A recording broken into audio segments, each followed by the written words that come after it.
হাত দিয়েছো, তোমার চাকরি আজকে নোট করে দেবো। কে কার চাকরি নোট করে? আয় শিমুল, এদিকে আয়। কি ব্যাপার? Lunch time already 2 minute over হয়ে গেছে, এখনো কেউ কাজ শুরু করে নাই? এই মুরব্বি, বাজে কয়টা? অলরেডি লাঞ্চের টাইম 2 মিনিট ওভার, তুমি এখনো বসে লাঞ্চ করতেছো? এতক্ষণ কি করছো? বাবা সকাল থেকে কটা কাজ জমা ছিল, ওই কাজ করতে করতে লেট হয়ে গেছে। সমস্যা নাই, আমি খাওয়া দাওয়া করে এখনই যাইতেছি।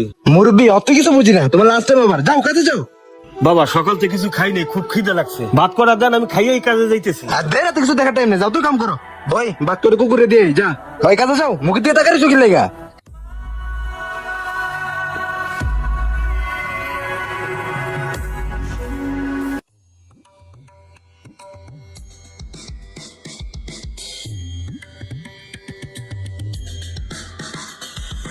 যাই স্যারের কাছে যাই, ছুটি নিয়ে আসি।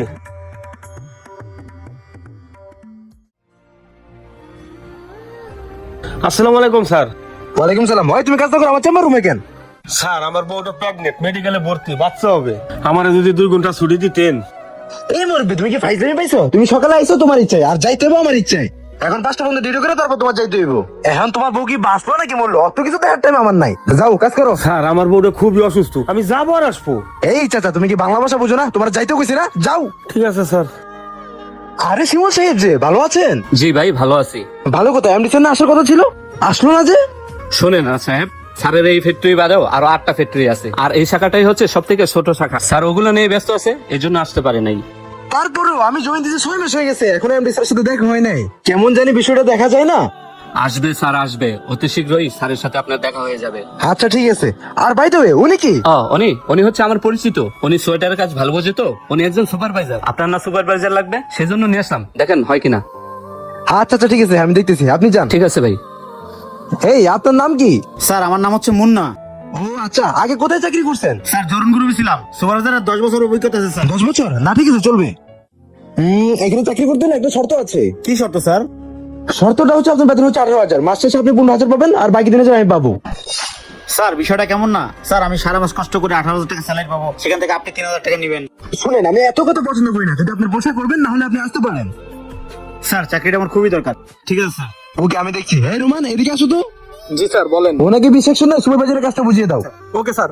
এই শুনেন, বিষয়টা যাতে কেউ বুঝতে না পারে। যান। Okay sir. ভাই আমার সাথে আসেন। জি ভাই চলেন। এই লাইনে এই ঘন্টা কত পিস প্রোডাকশন দিতেছস? কেন স্যার 50 পিস টার্গেট দিয়েছেন? 50 পিসই স্যার। এই বেটা, ঘন্টা প্রোডাকশন দিবি 55 পিস, যদি না দিতে পারো ছুটির পরে কাজ করে দিয়ে তারপর বাসে যাবি। স্যার বড় ছিল 50 পিস তো তাই। হ্যাঁ বেটা, বেশি কথা কস, বুড়ে যাইলে কে থাকুক, আমি যেটা বুঝি ওইটাই। এখন কাজ কর। ঠিক আছে স্যার। এই চল। চল। আর স্যার ওয়ার্কার বলা করতেছিল 5টার পর নাকি 10 মিনিট টিফিন টাইম দেন না স্যার। যদি টিফিন টাইম দিতেন তারা টিফিন খাইতো। ওয়ার্কারের কোনো টিফিন টাইম নেই, যার টাইম সময় মতো খাইয়ে নিব। স্যার এমডি স্যার নাকি 10 মিনিট টাইম দিছে, কিন্তু আপনি দিচ্ছেন না। এই বেটা, তুই তো বাল পাকনামি করছিস কি লাগা? জয়েন দিছিস যে একদিন হয় নাই, একদম ঘাট ধরে বাইরে করে দেবো। বেশি কথা না কই চুপচাপ ঠিক কাজ আছে, কর। এই চল। এই চাচা এদিকে শুনে যান। কি হয়েছে চাচা, মন খারাপ কেন? কি বলবো, আপনি নতুন মানুষ, ম্যানেজারটা খুব খারাপ লোক। 10 তারিখে সব ফ্যাক্টরিতে বেতন দেয়, হে দেয় 15 তারিখ 17 তারিখে। একটা হারামি। আর আমাকে এমপি সব খুব ভালো মানুষ, হ্যাঁ বেতন 10 তারিখে দিয়ে দেয়, কিন্তু হ্যাঁ ঘুরায়। কোন ওয়ার্কার খাইতে গেলি হ্যাঁ খালি কাট করে, ছুটি চাইলি তো ছুটি দেয়ই না।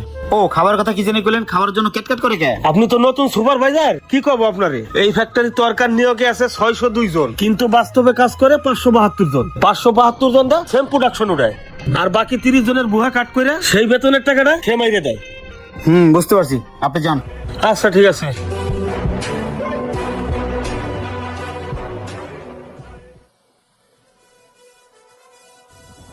এই তুমি আমার চেম্বার রুমে কেন? কিরে তুই ওয়ার্কারে টিফিন করার টাইম দাস না, আর তুই আর নিজে টিফিন করস? রাখা নে। রাখমু মানে? রাখ রাখ দাঁড়া। আয় দিকে। হাউ ডেয়ার ইউ, তুমি আমার গায়ে হাত দিয়েছো, তোমার চাকরি আজকে নোট করে দেবো। কে কার চাকরি নোট করে? আয় শিমুল, এদিকে আয়। জি স্যার। এই ম্যানেজার রে, আজকে দিনের ভিতর গাট্টি বাটি গোল করে ওরা ছাটাই করবি। না না ছাটাই না, ওরা ডাইরেক্ট পুলিশে দিবি। এই ওর এত বড় সাহস, ওই আমার গায়ে হাত তুলছে, ওই কে? আরে রাজ সাহেব, উনি হচ্ছে এই আহাদ গ্রুপের একমাত্র এমডি, আমাদের স্যার আহাদ চৌধুরী। হ্যাঁ এমডি মানে? বুঝলাম না তো। বুঝেন নাই? স্যার এই নাটকটা কেন সাজাইছে শোনেন তাহলে। স্যার ফ্যাক্টরির সবাই লাঞ্চে গেছে, তাই বিদ্যুৎ বন্ধ আছে, লাঞ্চ টাইম প্রায় শেষ। উনি কে?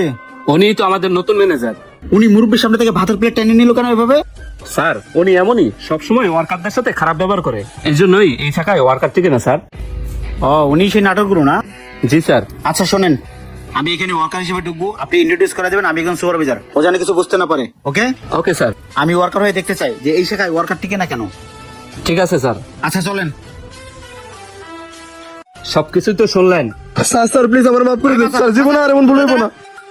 শোন, আমার টোটাল 8টা ফ্যাক্টরি, 8টা ফ্যাক্টরির মধ্যে এটা একটু লো, এটার ভিতরে ওয়ার্কার কেন টিকে না সেটা তখন আমি জানলাম। আর তোর মতো ম্যানেজার যেই কোম্পানিতে আছে ওই কোম্পানি কোনোদিন উন্নতি করতে পারবো না। এই ফ্যাক্টরিতে 602 জন ওয়ার্কার নিয়োগ দেওয়া, আর তুই 572 জন নিয়ে কাজ করস। তুই কত বড় হারামি, 572 জন ওয়ার্কার কাজ করে বাকি 3 জনের স্যালারি তুই মাইরা দেস। আর তুই কত বড় জালিম রে, মানুষ খাওয়ার সময় তার ভাতের প্লেট টেনে না, খাওয়ার সময় তো পুলিশও আসামি ধরে না। তুই প্রত্যেকটা ওয়ার্কারের সাথে খারাপ ব্যবহার করস। শোন, গার্মেন্টসে প্রোডাকশনের দরকার আছে, কিন্তু সেটা ওয়ার্কারে কষ্ট দিয়ে না। ওয়ার্কার ছুটি চাইলে ছুটি দিতে হবে, খাওয়ার সময় খাওয়ার টাইম দিতে হবে। তোর সামনে দিয়ে আমি খাবার দিচ্ছি তোকে বোঝানোর জন্য, যে ওয়ার্কারের সামনে দিয়ে খাবার টেনে নিস তখন কেমন লাগে।